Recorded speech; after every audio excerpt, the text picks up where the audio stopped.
tout ce que vous demanderez en priant, croyez que vous l'avez reçu, et vous le verrez s'accomplir. Littéralement, on pourrait traduire « vous l'aurez », Marc 11, 24.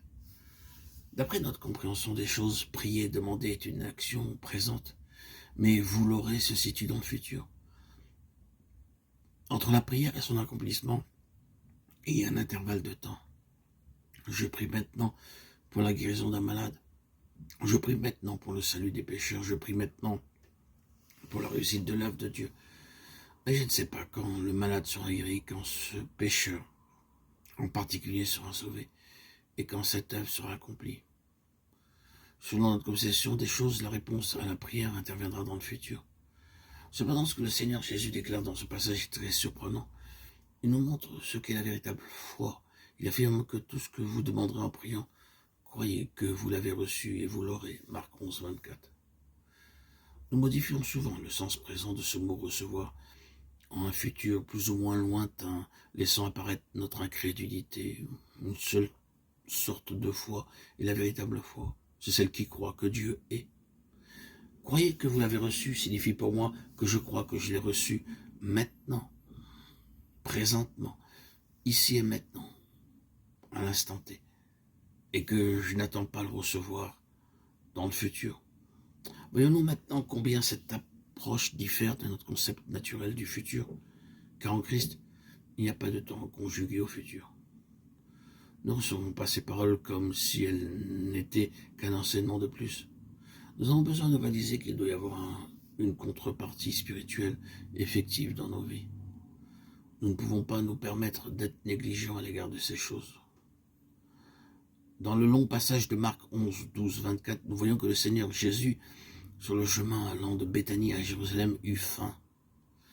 Et, apercevant de loin un figuier ayant des feuilles, il alla voir s'il trouverait quelque chose. S'en étant approché, il ne trouverait que des feuilles. Alors il dit au figuier que jamais personne ne mange de ton fruit. Le Seigneur Jésus, par ce moyen-là, démontre un fait. Voici un figuier plein de feuilles, et cependant le Seigneur lui dit que nul homme ne mangera désormais de son fruit. Et il le déclare avec une pleine assurance.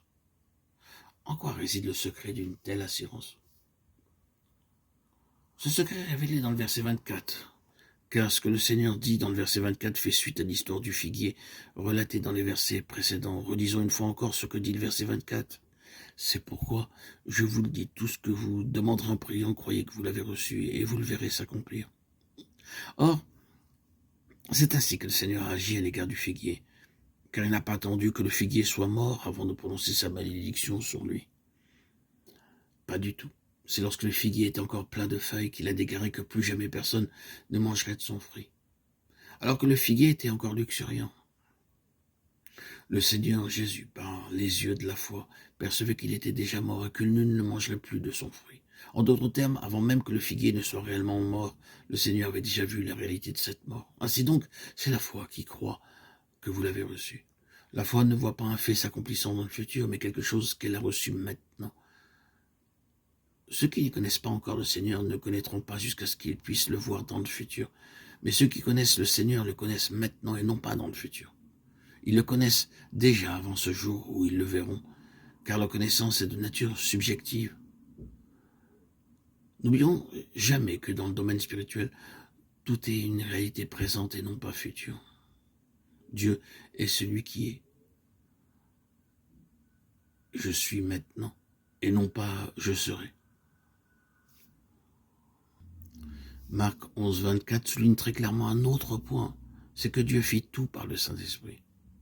Selon notre concept, passé, présent et futur constituent un ensemble de séquences logiques, mais dans le domaine spirituel, il n'en est pas ainsi.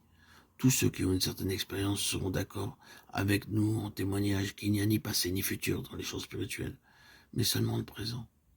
Les gens peuvent considérer que beaucoup de choses sont du domaine du futur, mais nous affirmons qu'elles sont maintenant. Remercions le Seigneur, car pour la foi véritable, les choses sont déjà réalisées. Amen. Alléluia.